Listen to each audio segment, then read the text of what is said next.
Well, hello, my name is Laura Miller, and I am here to make my Socionics typing video. So I'm going to be answering a series of questions in hopes of determining my Socionics type. So question number 1, introduce yourself. Tell us a little bit about yourself, where you are from, city, country, what you do, etc. So my name is Laura Miller, and I live in the United States. Within the United States, I live in the state of Minnesota, in the city of Bloomington, which is about 15 minutes away from the larger city of Minneapolis.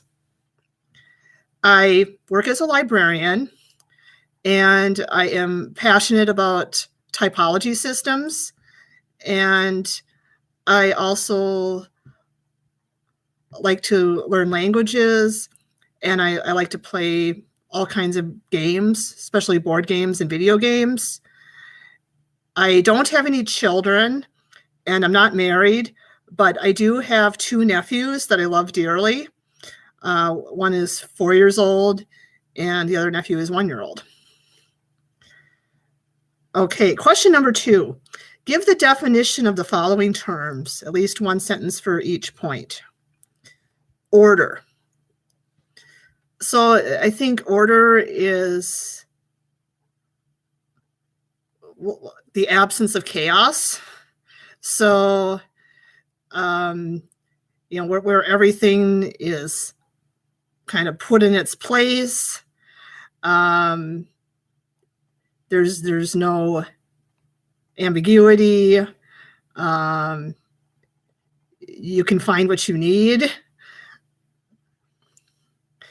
Freedom. So freedom means you're able to do what you want to do when you want to do it. You can make decisions and you're not constrained by anything. Mind. So this is the center of where all the thought processes take place, what you think, what you feel. It's like your consciousness. Stupidity. I think this is somebody that, or when you have poor judgment and you kind of make a bad decision, has bad consequences, and especially like when you know it, but you just do it anyway, and you I don't think it means the same as ignorance, because you can be ignorant. Ignorant just means like you have a lack of knowledge, like you don't know something. But you might be really smart because you can learn something quickly. You might be ignorant of a topic, but you're not stupid. Stupid kind of implies that you have trouble learning or grasping knowledge, or that you don't care, kind of like you kind of want to be ignorant. You don't care about the consequences. I guess that would be stupid. Traitor. So a traitor is somebody that betrays your trust. Like you could trust them to maybe always be there for you, and then they cheat on you and kind of turn your back on you, or you think that they're going to be serving your needs, serving your, like serving your side. Like, let's say you're in a political party and this person is working for you, and they decide that they're going to suddenly change to the opposite view, and they're no longer serving you. I guess that would be kind of a traitor. Morality. So I think this is concerned with the ethical implications of things, kind of concerns the well-being of people and society. And yeah, it kind of has that people, human aspect, kind of what is good, what is bad, right or wrong, that sort of stuff. God. So this is like, I would define it as kind of like a spiritual being, like kind of like all knowing, all understanding. Hard to define this because, well, because there's so many religions and people have a different way of defining what God is, and even if whether or not there is a God. I mean, so, but that's kind of I guess that's kind of the way I define it. It's sort of, it's spiritual. It's not material. It's kind of that higher all-knowing being, I guess. Human being.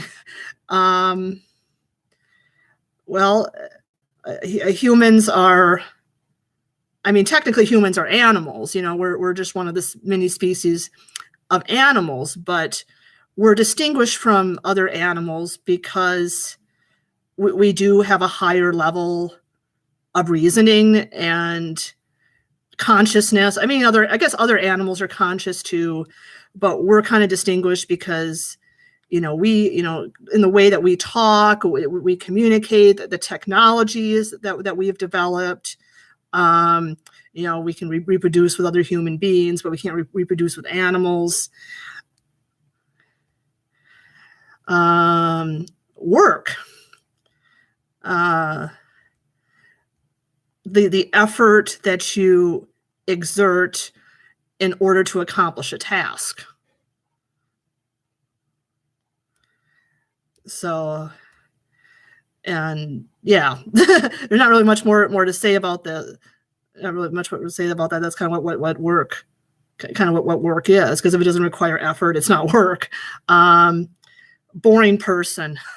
Well, this is very subjective, but who is considered boring and why? But I would say somebody that you're not, that doesn't interest you. I mean, you don't have fun with that person. You're not mentally stimulated. When you're with that person, you just want to leave because you're not getting any benefit from that person. There's no entertaining, there's no chemistry, there's no emotion, there's no fun, So yeah, that'd be a boring person. Okay. Is there a need for censorship? What kind of information should be restricted in the media? For the most part, I believe in free speech and being able to freely express your opinions and ideas, and trying to minimize the amount of censorship that we have.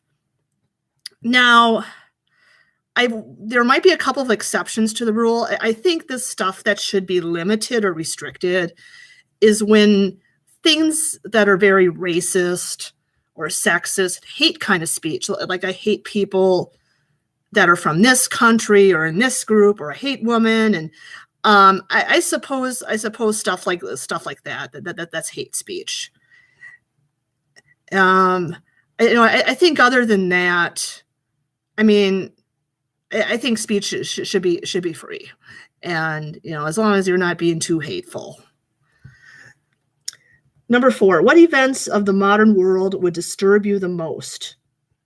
Why? What do you think has been done to fix the situation? Events of the modern world. Well, I would say, in parts of the world, there's a lot of oppression, just a lack of freedom in general. Like I'm thinking in North Korea, for example. People are very restricted, like what they can think, what they can say, what they can do. Their whole lives are kind of being monitored. It would be very disturbing for me to kind of live a very restrictive life like that. And I think in parts of the world, like in Yemen, for example, they got this humanitarian crisis that's going on right now. It's a war-torn country. and, you know, homes and cities are destroyed and people got nowhere to go and people are starving to death. And yeah, I mean, when you read those stories about all these kids, especially young kids, you know, they're starving and they're dying young. I mean, that's really disturbing. And what do you think has been done to fix the situation? Not enough. Well, I don't know about North Korea. I don't think enough has been done to fix that. You know, they're kind of in a dictatorship. They're kind of in their own little world. You know, they don't seem to care. You know, I think like the crisis in Yemen, for example. I mean, you know, people from other countries are offering humanitarian aid and they're, you know, donating money and food and resources, and it's still not enough though. But I mean, I guess it's better than nothing.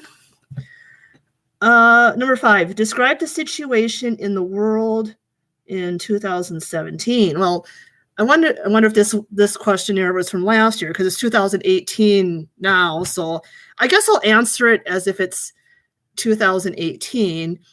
And then the second part, give a brief forecast for the coming years. So, I mean, this really depends on where you are in the world. I mean, there is no one answer for this. I mean, I kind of did describe other places in the world, like North Korea and Yemen, and places that aren't doing so well. I mean, I can describe a little bit in the United States.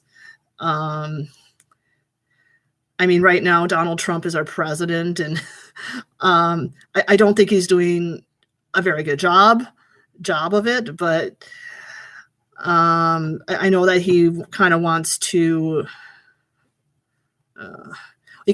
restrict immigration.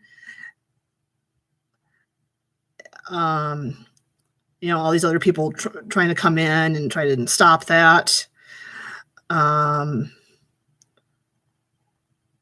Which I'm not sure I entirely agree with, because some of these people, like they're poor and or they have a very difficult life from where they are. They got nowhere to go, and you know, and you know, we're just kind of like shutting them out rather than trying to help these people. So that's one thing. I mean, in the world, I mean, well, I mean, obviously there's global warming, there's climate change, which can be worrisome if we don't do anything to stop it, you know, like, because then the ice will melt, and you know, and the sea level will rise, and there's toxic gases being emitted in the air. I mean, there's stuff like that. I mean, you know, technology wise, I mean, we're developing more and more technologies all the time, and so much stuff right now is on the internet, online. And, you know, even in countries that are poor, you know, they're becoming more technologically advanced, and they're online, and I think that's just going to grow and increase. Oh yeah, give a brief forecast for the coming years.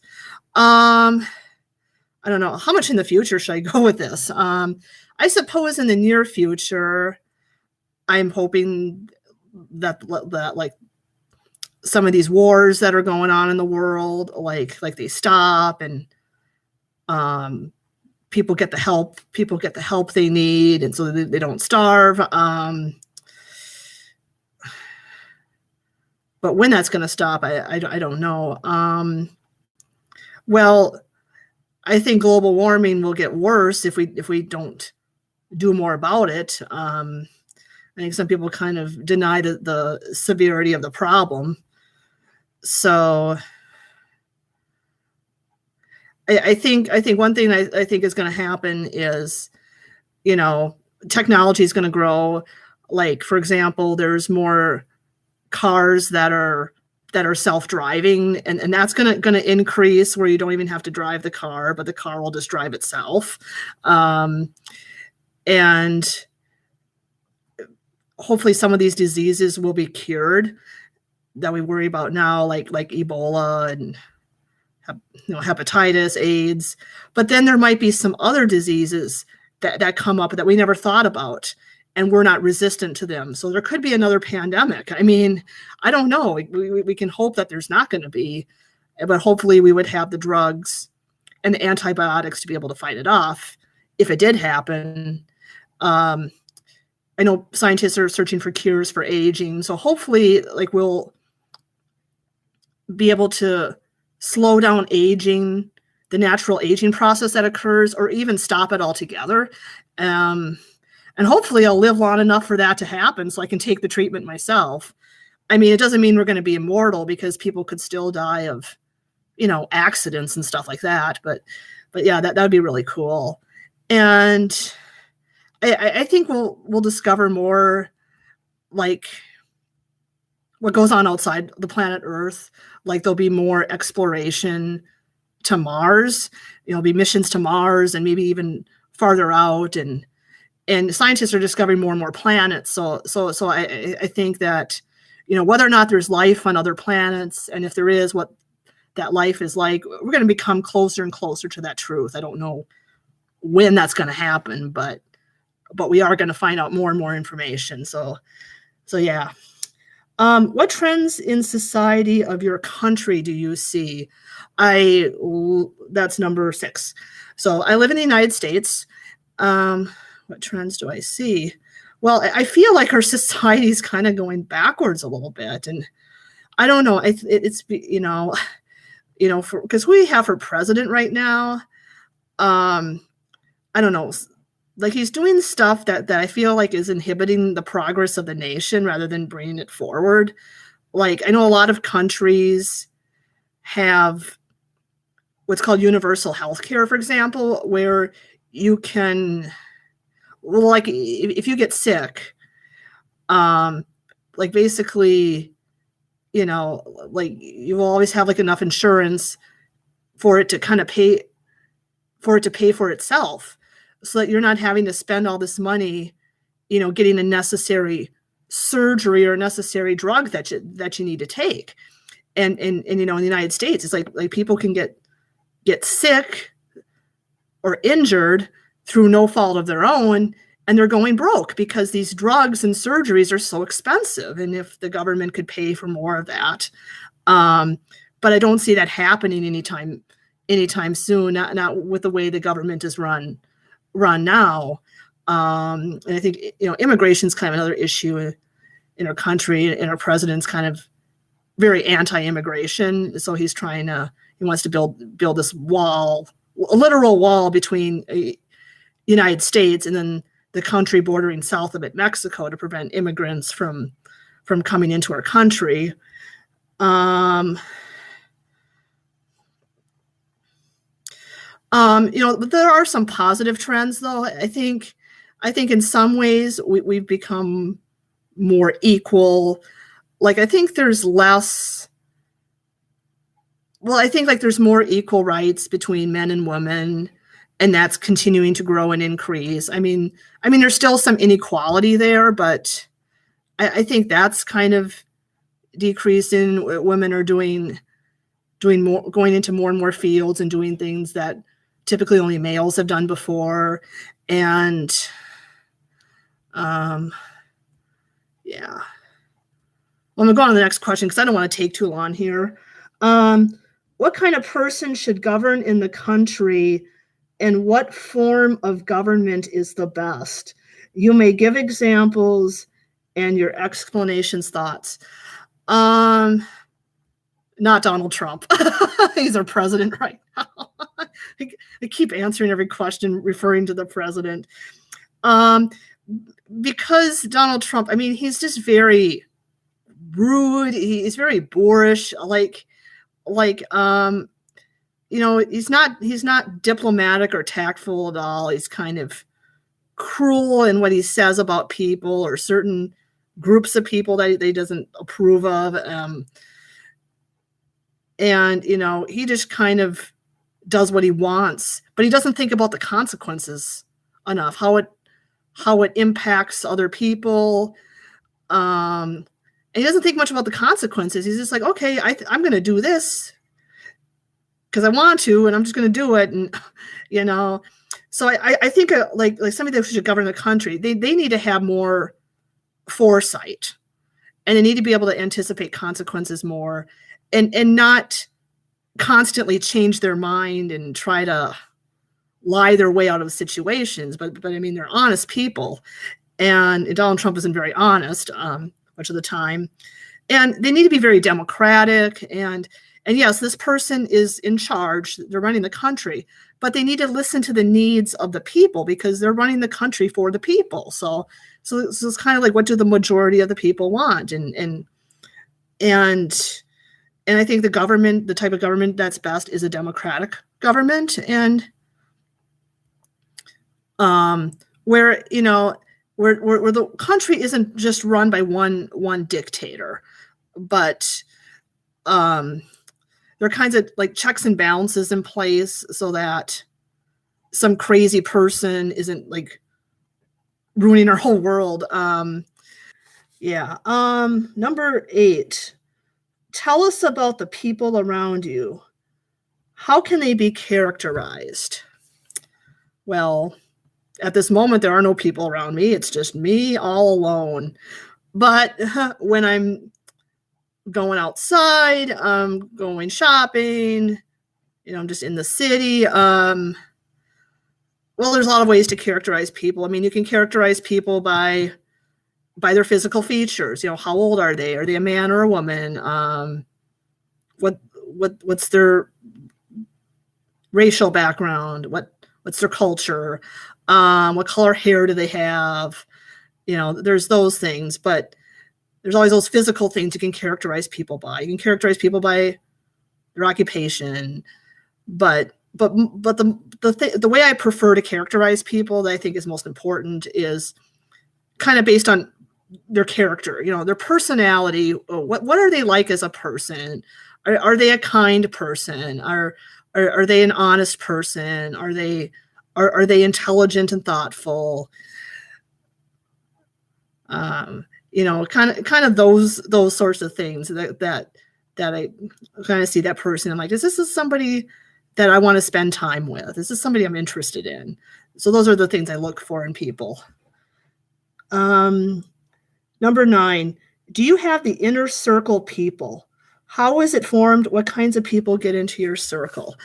I mean, I don't really have a fixed inner circle, because I'm opening to letting different people into my circle, provided that you're nice enough and you respect me, and we have some interests in common. Sure, I'll let you into my circle if I trust you.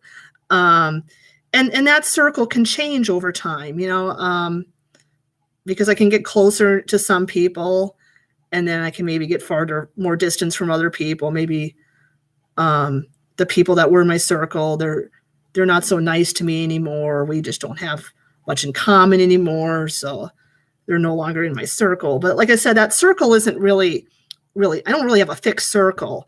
Now I do have,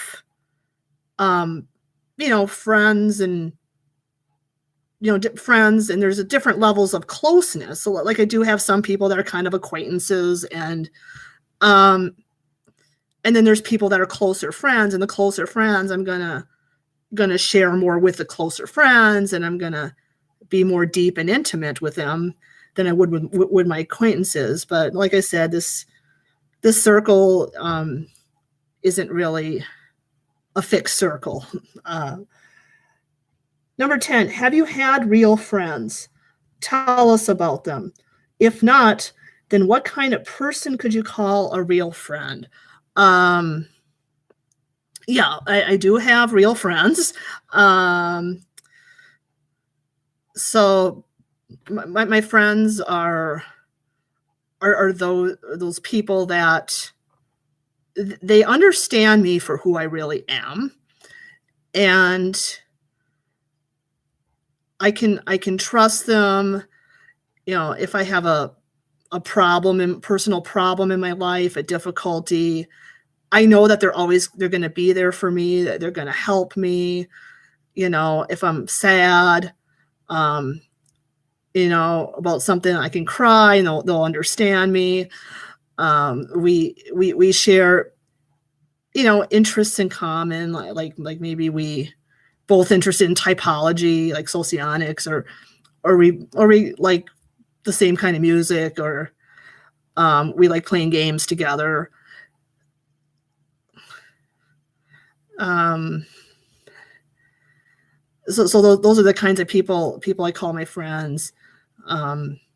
People that I trust to share stuff with, deep things with. They're going to understand me for who I am. They're not going to negatively judge me. People that I can trust. If I need to keep a secret, they'll keep it a secret. Yeah, so number 11, briefly tell us about your outlook or your personal philosophy. Where did it come from? How has it been formed? What has changed in it over the past 10 years? So my personal philosophy is kind of, being able to do what you want to in life, and kind of being true to yourself, as long as you don't hurt anybody else. So just don't harm anybody else. And by harming, I mean, excuse me, it could be physical harm or just emotional harm, like insulting them and hurting them. Don't do that. Don't be an asshole, I guess.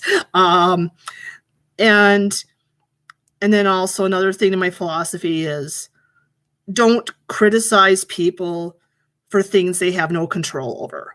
So it's not fair to criticize somebody because of their age, or because they have got dark skin, because they don't have any control over that.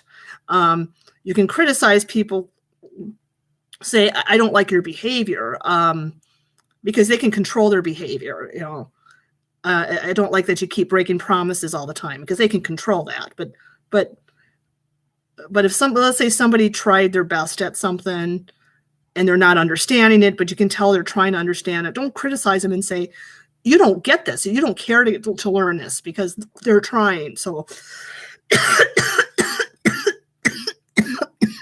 excuse me. So where did my philosophy come from? Well, I think a lot of this is just kind of common sense. I mean, it just feels right to me. I mean, it's just kind of I guess it's just kind of human instinct, maybe, what's good for humanity. I don't know if I don't think I was ever really taught to think that. I just naturally think that way.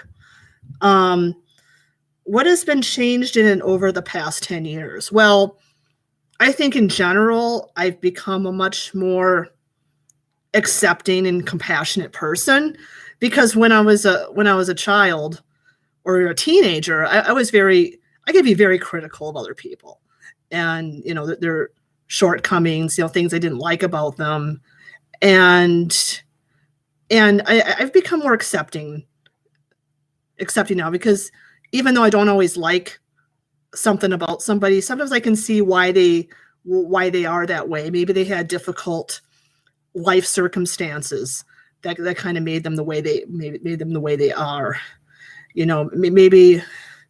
Maybe I don't like, for example, that somebody's is really lazy and they're not motivated and they never get anything done. But then maybe they've had a lot of failures in their life. Maybe they got some physical illness or something, or personal problems in their life that make it difficult to get things done. So it's always important. So I think I'm more interested now in what really goes on behind the scenes and understanding people at a deeper level. Number 12, in your opinion, what is the key to successful performance? Part A, if it is a scientific report. So I think in a scientific report, well, it needs to be written clearly and concisely in a way that people are going to understand it. Like sometimes these scientific reports have really high level vocabulary, and then an average person trying to read it doesn't understand it because they're not familiar with those words. So take the time to clearly explain what you mean so that an average person can understand it. And it needs to be unbiased because this is facts, so don't make stuff up, but the facts need to be supported with clear evidence. And if this is a result from the experiment, explain how you got those results so that somebody who did the experiment again could replicate those results. So, because that's kind of how you do science. You discover things like through experimentation. And then part B, performance by the musician. Well, for me, it's being able to move the audience emotionally and really, really getting them to feel the music and, stirring those emotions, giving them impressions and just kind of stimulating that mind and maybe, something that'll get them to dance or whatever. There's some musicians that are like very technically proficient, and that's great. I can greatly respect that talent. But then sometimes they're not very emotional, and that's not always so good, because I think music is ultimately about emotion, expression of that emotion. 13, what skills or qualities you've been brought up by your parents? What are the most important skills or qualities are necessary for children, in your opinion? Well, my parents kind of raised me to be very considerate of other people. So to not always just think of yourself, but how are your actions impacting other people? That was always important. And they taught me to be very honest and reliable and to keep the promises that you've made. And those are all strong qualities in myself. And I think my parents, kind of raised me to be that way. And what are the most important skills or qualities are necessary for children? I think for children, you need to give them enough freedom to kind of let them learn and understand the world around them and to explore. Now, I mean, not complete freedom, because you don't want them to hurt themselves, obviously. So you still got to watch them to make sure they don't hurt themselves or other people. But yeah, they do need to be given some freedom to learn from their mistakes, to just try things out and to just explore and, try not to suppress that freedom too much. I mean, yeah, they're kids, they're going to scream in a store sometimes. I mean, that's just kind of who they are. They're little, but I mean, on the other hand, you don't want them running off into the middle of the street because they might get hit by a car, but you can certainly let them run around the yard if you want. I mean, that's not going to hurt anything. And of course, the qualities I said before, like you want to teach your children to be responsible, be reliable, think about other people. Don't just think about yourself. Consider other people. Be kind. All that stuff. 14. Comment on the expression "might is right." Do you share it? Why? No, I don't. Because I don't think things should be solved by force. Or violence. That's not a way to solve problems. If you're a civilized person, you're going to take a more democratic approach. You're going to consider both your needs and the needs of other people, and you're going to try to compromise and come to a solution that way, kind of through reason, not just force. Number 15, how do you define it is a close person to you or not? In what cases do you stop communicating with a person you considered close? Well, a close person is somebody that I can trust with my deepest secrets. They'll keep my secrets, and they understand me for who I am, even even if I made a bad mistake, they're still going to support me, and they're still going to love me, and they're going to accept me. And what cases do I stop communicating with a person would be if they do something that breaks that trust. They share a secret that I told them not to share with other people, or they start insulting me and they don't treat me with respect. Those would be examples. Number 16, what do you think will happen to humanity in the 21st century? Well, it already is the 21st century. So maybe I'll answer this as if it's later on in the century or even in the 22nd century. Well, I kind of said some of these things before. I think we got to be really careful, like with global warming, for example, that we don't destroy the planet and then ultimately destroy us because we didn't care about global warming. Now, whether or not we're actually going to do enough to prevent that from happening, I'm not really sure, honestly. What happened to humanity? Well, I do think we'll kind of find some ways to stop the aging process or slow it down. So I think people are going to live a lot longer lives, and maybe people will be able to live hundreds of years, if we have the right treatments. So that would be different. That would definitely impact the world's population and reproduction, and so that's something to think about. I think maybe we'll be able to expand beyond the planet Earth, and we could maybe go to Mars, the moon, other places. But we just have to have the technology to be able to do that. And we're not there yet, but I think we would be eventually. But when that's going to happen, I don't really know.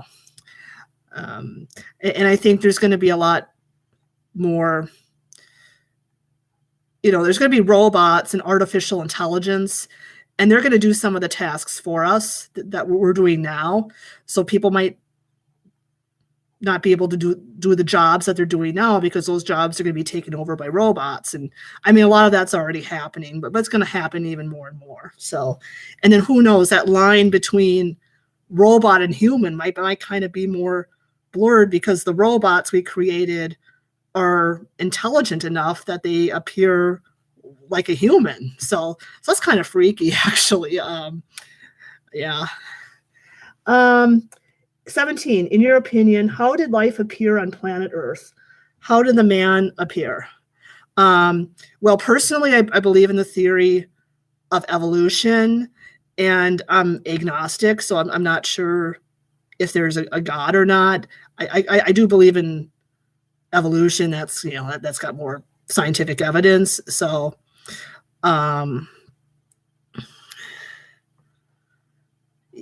yeah, we just kind of gradually evolved over time, and our genes changed, and then slowly over millions of years we evolved into what we are now as human beings. 18, do you believe in supernatural phenomena? The evil eye, curses, why? I don't believe in it. I mean, because there's no real solid evidence for it. I mean, I think a lot of what we observe as supernatural phenomena is an illusion. Like somebody says, oh, I saw a ghost. Maybe it's just the way the room is lit up. It looked like a ghost, or somebody took some drugs that give them hallucinations, and in that hallucination, they see things that look supernatural. So I don't really believe in it, but I am open to the possibility that it could exist. I just don't see any evidence for it. Number 19, situation. A burglar is trying to break into your house. You are inside. What will your actions be? I panic. Well, okay, beyond just panicking, well, try to call the police and try to let the burglar know that they're being watched. So maybe turn on the music or the TV really loud so the burglar will hear, and maybe the burglar will be scared and and run away. If all else fails, I'm ready to defend myself if I have to, or if I can't defend myself, I run away. And, ultimately my life and safety is more important than the things I own. So, number 20, tell us about 1 to 3 famous or outstanding people you like. You can cite modern historical figures or fictional characters. Explain your choice. Do you have anything in common with these people? One person I admire is Rosa Parks. So, in the United States in the 1950s, there was a civil rights movement. And in the southern part of the United States, people of, African-American, racial background, with darker skin, they didn't have the same rights that people with the lighter skin Caucasians had. And I mean, like, they had to drink from separate drinking fountains. They had to go to separate restaurants. They had to sit in the back of the bus. And so Rosa Parks, she was darker skinned, and she said, this isn't right. I can sit where I want to in the bus. I'm not going to sit in the back of the bus. And so she fought against it. And I admire her because she believed in fairness and justice, and she stood up for herself. And I think I have that quality too, especially against being treated unfairly over something I got no control over. Albert Einstein is another person that I greatly admire, and I greatly admire him for his mind and his unconventional way of thinking. And he revolutionized how we understand physics through his theory of relativity. And he kind of explored an area that no one else had explored before and came up with these brilliant insights that no one else had thought of before. So yeah, I greatly admire him for that. I definitely value his intellect, but I don't think I have the intelligence or the creativity to the level that he has. I don't think I'll probably make an important discovery like that. Number 21, how do you like spending your free time and why? Well, I love typology systems like Socionics and psychosophy and the Enneagram, and just kind of exploring those systems and trying to understand them better. Read what I can on those topics. I like learning languages. I'm learning Spanish right now, and I'm pretty good at it. I can actually watch videos now and kind of understand what's going on and have simple conversations with people. So, I want to become fluent in the language. That is my goal. And I'm starting to learn Russian, but I'm not very far yet. And I do understand the alphabet and a few words, because if I understand Russian, I can understand all this stuff in Socionics, because a lot of it isn't translated to English yet. So that's kind of a motivation to learn. And then I want to learn more French. I know a little bit of French, but not a whole lot. So I just like learning languages, but I feel like I never have enough time. I do like listening to music, kind of a little bit of everything, just whatever stirs up emotions and stimulates my mind. And I often have it playing in the background. I told you I like playing board games and video games. Yeah, lots of things. 22, tell us about the country in the world which you would like to live. Explain your choice. What do you like and dislike in your country of residence? Well, I'm not sure any one country in particular, because I could live happily in many different countries. But I guess what comes to my mind is Norway. I mean, I read that Norway has the highest level of human development of all the countries in the world. Like they have a high life expectancy, they have high education, they have great health care. It's a rich country, there's very little poverty, it's peaceful, there's not war going on, it's very democratic. And I mean, those qualities can be found in other countries too. And it's beautiful. I've never been there, but I've seen pictures. It's beautiful there. So yeah, I could see myself living there. I live in the United States. What I like about the United States is the diversity. We have people from all kinds of different cultures coming in to the United States, wanting to live here.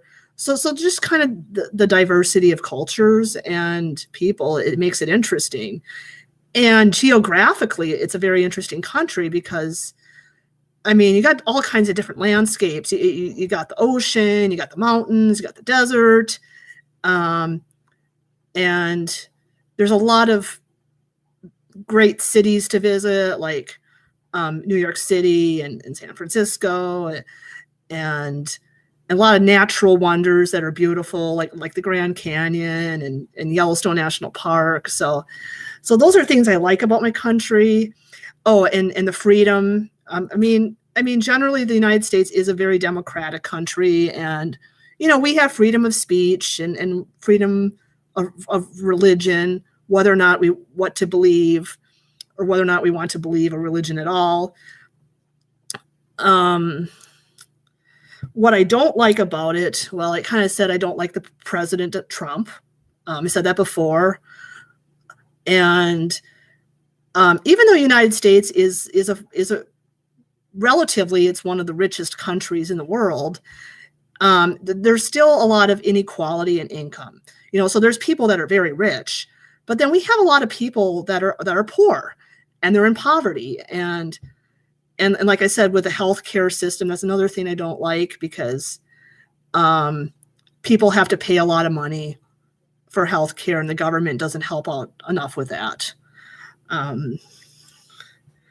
Okay, so now moving on to the picture portion of the test. And I got to hurry up here because I'm already 47 minutes into this video. So question 23, for each of 3 pictures, next pages, give detailed statements, thoughts. What do you see in the picture? What is your opinion is the main idea of the author? Okay, so kind of do this so you can also see the picture. Okay, so this picture here, well, obviously I see a lady. It looks like this is maybe an older picture, maybe painted, I don't know, 18th or 19th century. I mean, I'm just guessing from the hairstyle and style of clothing. She looks kind of very serious, kind of composed, thoughtful, kind of staring into space. Picture number 2 is this one up here. And this picture, I see a bunch of chaos and destruction. And it looks like maybe there was a war going on and people are kind of fighting for their lives. And yeah, kind of darkness. It's just kind of emotionally disturbing. Okay, this one down here, figure 3.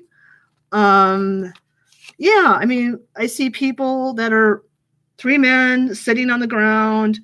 It looks like, I'm not sure, animal in the background. I can't tell if that might be a dog. But I think it looks like they were probably going on a journey together, exploring the land, and they're taking a break. And they got guns in their hands, so maybe they're hunting something. Right now they look like looks like that man is kind of having a discussion, and this guy's just kind of listening in, and I don't know, there's not a whole lot to say.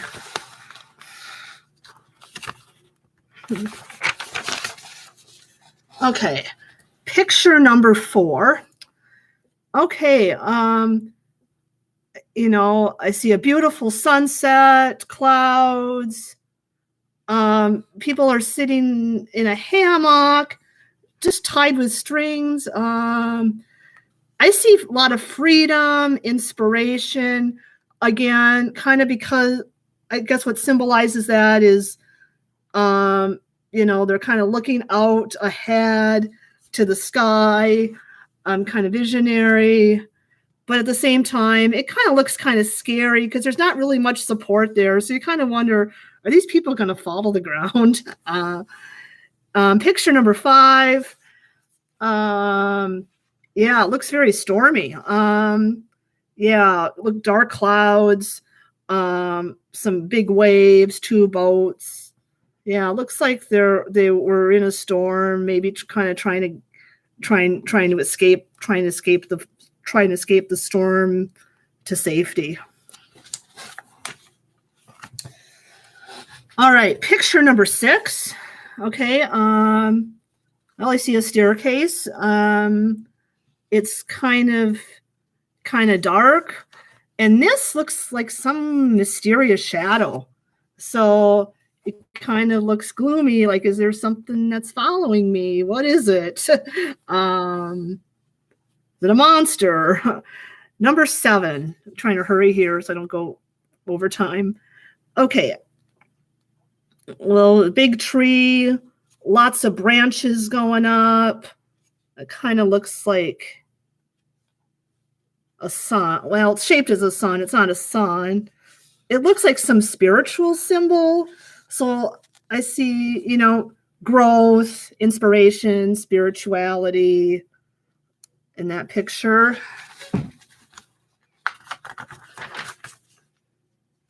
Okay, picture number 8. I see a man. He looks like he's very kind of anxious, worried, maybe fearful, and thinking deeply about something. It's a very dark picture, so it's kind of gloomy. So he's probably thinking some gloomy thoughts. Picture number 9. I see a bunch of people, men and women, talking, maybe having well, they look like they're having a serious discussion. Some people are kind of interested in the discussion. Some people just kind of look bored, like this man here does. Again, judging from the clothing, probably from last century that this was painted. Okay, picture number 10. Okay, a bunch of, looks like they're crows or some kind of blackbirds. They're just kind of looking at each other. Again, kind of very serious in tone, you know, kind of maybe dark, gloomy. Yeah, not too much to say about that one. Okay, this one, it's Impressionism. Again, kind of like the impressionistic look of the picture, kind of bright colors, kind of, you know, I see this looks like a castle in the background, but, you know, there's not a lot of detail in this one. So kind of a mix of darker colors and lighter colors because you got the sunset there. So yeah, it's kind of a pretty picture. All right, picture number 12.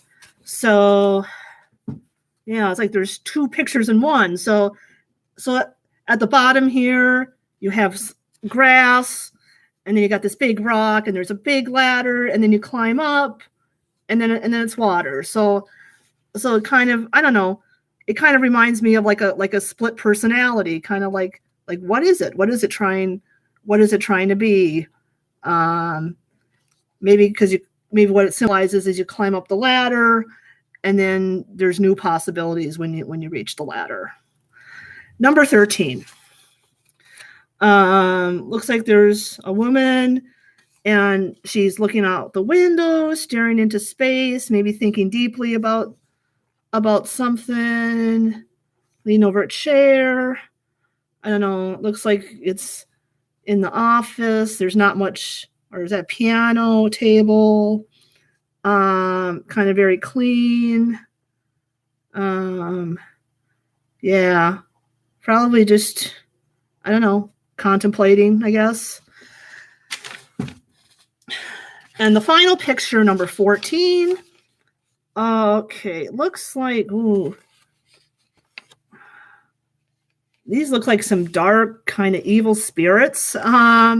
It's kind of hard to tell what they are, but that's kind of what they look like on the sides here. And then you got this person, looks like he's carrying a torch, walking in the middle.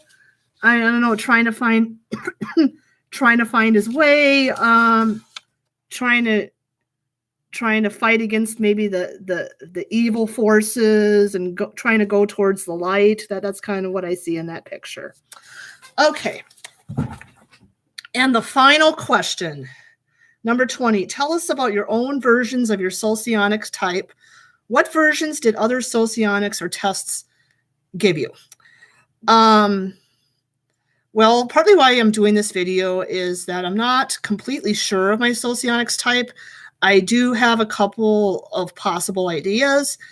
I've had, from reading stuff on Socionics and from what friends have told me that are interested in Socionics, some of them have typed me as Robespierre, and I can see, I can see how introverted logic works, because I do like to put classifications and I do like to put things into logical systems. But I also have a very strong ethical, emotional side. And so I'm considering Dostoevsky also. And I've taken some tests in Socionics, and some of them give me Robespierre, and some of them give me Dostoevsky. I took this really long test by Talanov, and it's like really, really long. It's like 300 or more questions. And there's different versions of the test. And I did a couple versions, and I always got Dostoevsky on the test. So ethical, intuitive, introvert, and it scored quite strongly on that. I do think a lot about morality, ethics, people's character, and, trying to, understand the emotional states of people. So I think those two types are the most likely for me. I am open to other possibilities. I've gotten a couple of other results too, like Yesenin. I think I got that on one of the tests. I got Dreiser on one of the tests. I don't know. I'm probably more intuitive, but like I said, I'm open to suggestions. So I'll stop the video here, and I look forward to your typing. Bye.